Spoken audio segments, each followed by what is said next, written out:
नमस्कार, मैं श्रुति सिंह। स्वागत है आप सभी का इनसाइड झारखंड न्यूज के इस बुलेटिन में। चलिए जानते हैं आज की खबरों के बारे में। खबरों को स्टार्ट करते हैं जमशेदपुर से। जमशेदपुर के बिष्टुपुर स्थित मिलानी प्रेक्षागृह में बांग्ला नव वर्ष 1432 के उपलक्ष्य में मिलन से सम्मान समारोह का आयोजन किया गया।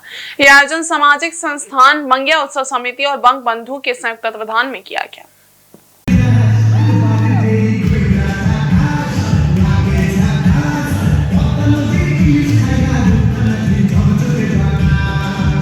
इस अवसर पर बड़ी संख्या में बांग्ला समाज के लोग उपस्थित थे, जिन्होंने इस सांस्कृतिक आयोजन में भाग लिया और इसका आनंद लिया। समारोह के दौरान समाज सेवा में योगदान के लिए कई विशिष्ट व्यक्तित्वों को सम्मानित किया गया। सम्मान प्राप्तकर्ताओं में अमिताभ बख्शी, मिलानी क्लब के महासचिव राजू दत्ता, कृष्णेंदु चटर्जी, अमल संघ के सामंत कुमार, समाज सेवी विश्वनाथ राय, सुकुमार राय, बापी पात्र, अनूप गांगुली, अंजलि बोस, शांति घोष आदि शामिल थे। कार्यक्रम की शुरुआत अर्पणा गृहस्थ द्वारा स्वागत भाषण से हुई। समारोह का संचालन समिति के महासचिव उत्तम गुहा ने किया। इस अवसर पर एक भव्य नृत्य संध्या का आयोजन भी किया गया, जिसमें कलाकारों ने बांग्ला संस्कृति को प्रस्तुत करते हुए शानदार नृत्य कार्यक्रमों का प्रदर्शन किया। इस आयोजन के दौरान सांस्कृतिक धारा को जीवित रखते हुए बांग्ला संस्कृति और परंपराओं का सम्मान किया गया।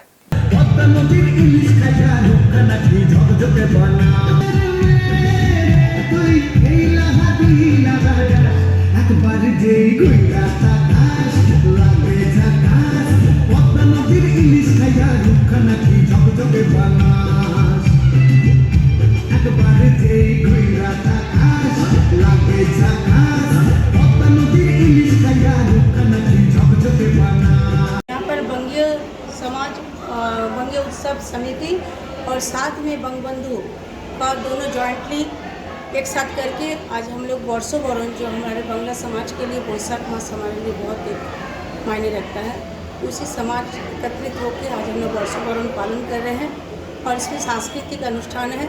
साथ में हमारे जितने समाज के लोग हैं उन लोग को एक सम्मान समारोह भी है।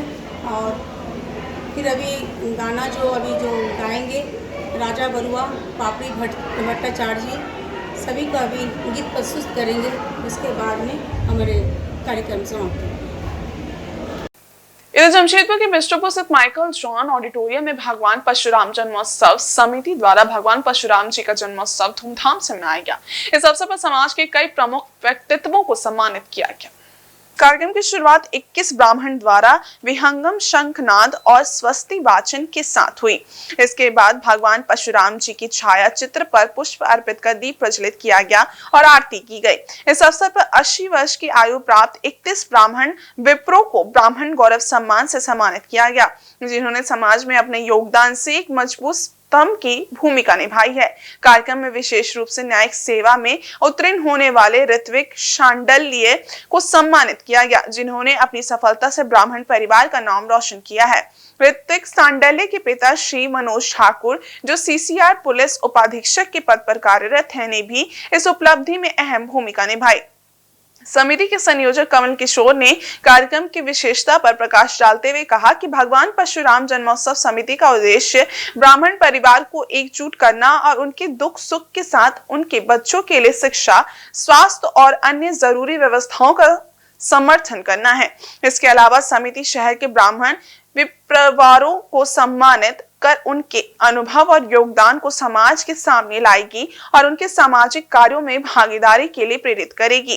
कार्यक्रम में प्रसिद्ध गायिका श्रद्धा दास और प्रेषा झा ने अपनी सुमधुर आवाज से भजन गाकर सभी का मन मोह लिया, जिससे वातावरण भक्तिमय हो गया।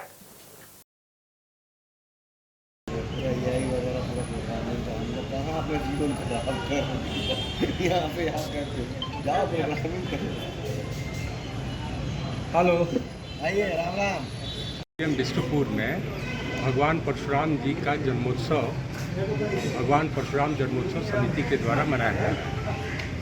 आज जितने भी भगवान परशुराम के वंशज हैं, उनमें सभी प्रबुद्ध नागरिक, महिलाएं और पुरुष यहाँ पर एकत्रित हैं। हम जन्मोत्सव को तो मनाएंगे ही, और साथ ही साथ भगवान परशुराम के जो वंशज हैं उसमें 30 जो सुपर सीनियर सिटीजन हैं उनको हम लोग सम्मानित करेंगे। इसके साथ हमारे समाज का एक लड़का ऋत्विक सांडिल जो CCR DSP मनोज कुमार ठाकुर का सुपुत्र है, वह बिहार न्यायिक सेवा में सिविल जज के पद पर नियुक्त हुआ है। हम लोग उसको भी सम्मानित करेंगे और साथ साथ जो है कि भजन संध्या एवं भंडारा का कार्यक्रम। इधर अखिल विश्व गायत्री परिवार शांतिकुंज हरिद्वार के निर्देशानुसार सरायकेला प्रखंड गायत्री परिवार ट्रस्ट एवं जिला समन्वयक समिति प्रकोष्ठ द्वारा सरायकेला जिला मुख्यालय में मां गंगा के अवतरण दिवस गंगा सप्तमी मनाई गई। गायत्री परिवार की महिलाओं ने नगर के हाट टांडी स्थित मां लक्ष्मी मंदिर में पूजा अर्चना के पश्चात बगल के जलाशय में पहुंचकर मां गंगा की आरती एवं पूजन कार्यक्रम किया। वहीं राजेश साहू ने सभी सदस्यों से भारतीय संस्कृति एवं धर्म की रक्षा के लिए आगे आने को कहा। उन्होंने कहा कि गंगा सप्तमी के शुभ अवसर पर अपने नजदीकी तालाब या नदी में स्वच्छता अभियान चलाने का संकल्प भी लिया गया। सरायकेला खरसावां में भी स्वच्छता के कार्यक्रम किए जा रहे हैं।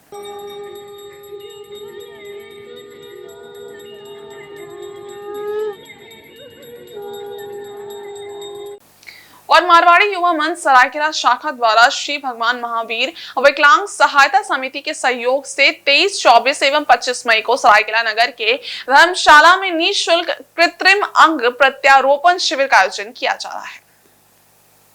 इस कार्यक्रम को सफल रूप से क्रियान्वित करने के लिए मारवाड़ी युवा मंच की ओर से रानी सती मंदिर में एक प्रेस कॉन्फ्रेंस हुई। प्रेस कॉन्फ्रेंस में इस कार्यक्रम का प्रचार प्रसार करने के संबंध में विस्तार पूर्वक विचार किया गया। मौके पर मारवाड़ी युवा मंच के अध्यक्ष आनंद अग्रवाल, कृत्रिम अंग प्रत्यारोपण शिविर कार्यक्रम के प्रांतीय संयोजक आकाश अग्रवाल, सचिव आशुतोष चौधरी सहित अन्य उपस्थित रहे।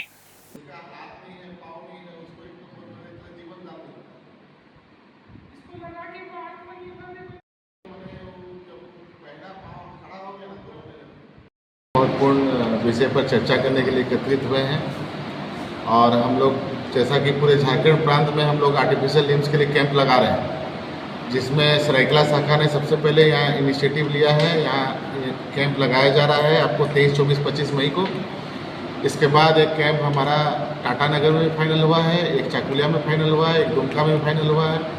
तो हम लोग का मोटिव यही है कि पूरे झारखंड भर में जितने भी लोग जिनका पाँव नहीं है, हाथ नहीं है, उनको हम लोग आर्टिफिशियल लिम्स और जो आर्टिफिशियल हैंड है वो सब हम लोग प्रोवाइड करेंगे ताकि वो भी अपना सामान्य जीवन जी सकें।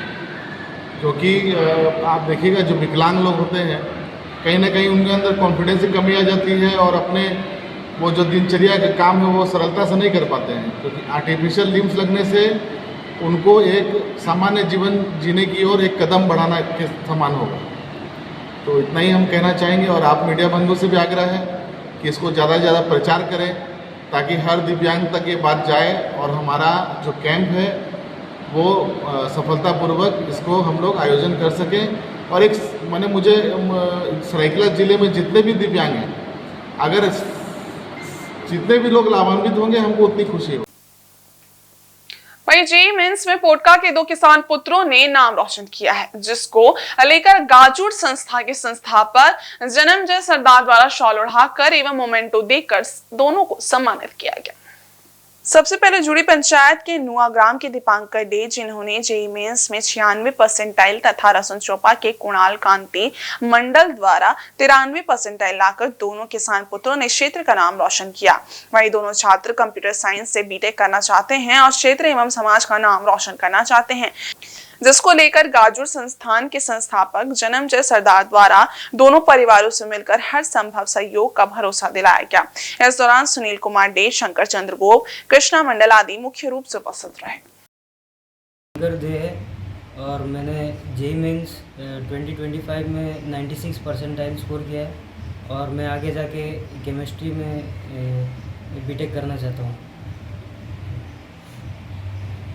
मेरा नाम कुणाल कांति मंडल है और मैंने जेईई मेंस के फर्स्ट अटेम्प्ट में ही 93 परसेंटाइल ला के जेईई क्वालिफाई किया है और 18 मई को मेरा एडवांस का एग्ज़ाम है, जिसमें मैं अगर मान लीजिए अच्छा रैंक लाता हूँ तो कोई भी एक CS ब्रांच लेके मैं कोई भी अच्छा IIT में से बीटेक करना चाहूँगा और उसके बाद नौकरी लेके अपना देश और समाज का नाम रोशन करना चाहूँगा। पहले आपका चैनल को धन्यवाद देना चाहता हूँ, क्योंकि अब शिक्षा का बारे में लोगों का जो अवेयरनेस ला रहे हैं ये बहुत बड़ी बात है। और हमारे कुणाल भगत जी कुणाल मंडल जी जो जेई में क्रैक किए हैं और उनको शुभकामना देते हैं ताकि एडवांस भी क्लियर हो जाए और आईआईटी में इनको दाखिला मिले और अपना परिवार का समाज का नाम रोशन प्रोसेस में है। अब 18 मई को एडवांस होने वाला है और इनका जैसा लक्ष्य है कि वो कंप्यूटर साइंस लेके पढ़ेंगे। एडवांस क्लियर करने से उनको कंप्यूटर साइंस भी मिलेगा और इनका भविष्य उज्जवल हो। वहीं पूर्वी सिंहभूम जिले के पोटका प्रखंड की जूड़ी पंचायत अंतर्गत पावरू गांव के तितलिंग पहाड़ी से मोहलडी मुख्य पथ तक जाने वाला पूर्ववर्ती रास्ता पूरी तरह से सरकारी नक्शे में दस्त है। ये जानकारी रविवार को गांव में आयोजित एक प्रेस वार्ता में पंचायत के मुखिया सुखलाल सरदार और ग्राम प्रधान अजीत सरदार ने दी। उन्होंने बताया कि रास्ता पहले बिहार सरकार के नक्शे में और अब झारखंड सरकार के नक्शे में स्पष्ट रूप से अंकित है। तितलिंग पहाड़ का लीज भी पूर्व में स्वीकृत किया जा चुका है और पहले इसी रास्ते से पत्थरों की ढुलाई की जाती रही है। मुखिया व ग्राम प्रधान ने आरोप लगाया कि कुछ असामाजिक तत्व अब षड्यंत्र के तहत इस रास्ते को विवादित बताने की कोशिश कर रहे हैं। उन्होंने कहा कि पूर्व में जो लोग अवैध खनन में लिप्त थे वे अब इस रास्ते के अस्तित्व को ही नकार रहे हैं, जबकि ये पूरी तरह गलत है। प्रेस वार्ता में ये भी बताया गया कि रास्ते की मापी के लिए अंचल कार्यालय से आदेश जारी हो चुका है और सरकारी अमीन के द्वारा जल्द ही मापी कर रास्ते को चिन्हित किया जाएगा। रास्ते के किनारे स्थित शमशान की जमीन को छोड़कर ही रास्ते का उपयोग किया जाएगा। प्रेस वार्ता के दौरान बड़ी संख्या में ग्रामीण पुरुष और महिलाओं ने उपस्थित रहकर मुखिया और ग्राम प्रधान के वक्तव्यों का समर्थन किया। आज हमारा गांव में एक ज्वलंत मुद्दा है रास्ता के लिए। पहाड़ का लीज हो गया है। पहाड़ लीज होने के बाद बिल्डर द्वारा पत्थर खनन का जो आवागमन के लिए रास्ता का रिपेयर किया जा रहा था, उसमें थोड़ा विवाद हुआ ग्रामीणों के द्वारा। और नापी के लिए भी उसके लिए हम लोग पूरा प्रोसेस कर दिए थे। सीओ मैडम के माध्यम से हम लोग को अमीन आया था, अमीन के द्वारा नापी कर रहा था। उस समय गांव का कुछ लोग ज़बरदस्त विरोध किया। विरोध किया और कोई आधार नहीं है। ये सरकारी रास्ता है, सरकारी नेब में भी है, लेकिन थोड़ा स्मशान भूमि है। भूमि तो नहीं है, स्मशान के किनारे रास्ता है। ऑलरेडी रास्ता दर्शाया जा रहा है। इसके लिए एक तो विवाद है, इसका समाधान बढ़िया से नहीं हो पाया है। प्रशासन के शिथिलता के कारण हम लोग चाहते हैं कि इसको बढ़िया से नापी हो और ग्रामीण की उपस्थिति में ये रास्ता को निकाला जाए और रिपेयर किया जाए, ताकि कि आने जाने के लोगों के लिए बहुत ही सुविधा होगा। देखिए, विगत दिनों जो पावरू गांव है, यहाँ सरकारी रोड को लेकर यहाँ विभिन्न तरह के जो लोग हैं वो तरह तरह के आरोप लगा रहे हैं, जबकि यहाँ सरकारी रास्ता है जो नक्शा में दिख रहा है। और कुछ दिन पहले नापी के लिए ब्लॉक से सबको सूचित भी किया गया था ग्रामीणों को, लेकिन कुछ ग्रामीणों के द्वारा जो विरोध के कारण वहाँ सही तरीके से नापी नहीं हो पाया है।